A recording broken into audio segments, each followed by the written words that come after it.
C'est la nouvelle étape pour la TGC, la taxe générale à la consommation. Les élus du Congrès ont adopté aujourd'hui une série de textes sur la mise en œuvre de cette TVA locale. La réglementation des prix destinée à éviter l'inflation a animé une bonne partie des débats. Le reportage de Coralie Cochin et de Claude Lador.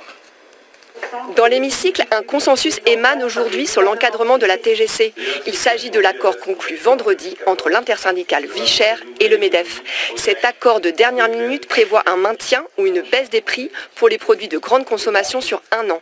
Ce texte a été partiellement repris ce matin par un amendement voté par une majorité d'élus.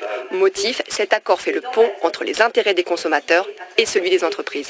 Ça nous permettait de prendre en compte le coût de la vie, par les contrôles que le gouvernement va prendre, et en même temps laisser un peu du mou, une certaine liberté aux entreprises pour pouvoir développer leur marge et créer des emplois.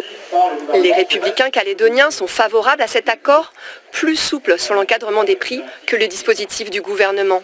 Ils se sont abstenus pourtant au moment du vote, tout comme le groupe Les Républicains Rassemblement MPC. En cause, le président Germain qui ne s'est pas engagé lors de cette séance à étendre cet accord par un arrêté du gouvernement. Pour Sonia Baquès, c'est en préservant les entreprises et les emplois qu'on défendra le pouvoir d'achat. Les Calédoniens n'ont plus de travail. Eh bien, leur pouvoir d'achat va évidemment diminuer et vous pourrez, de manière coercitive, baisser les prix. Vous allez vous retrouver dans une situation économique catastrophique. Il faut avoir un regard économique global sur ce que génère votre projet, qui est un projet uniquement de contraintes.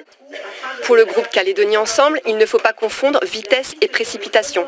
Les effets de cet accord entre l'intersyndicale et le MEDEF doivent être mesurés avant toute prise de décision.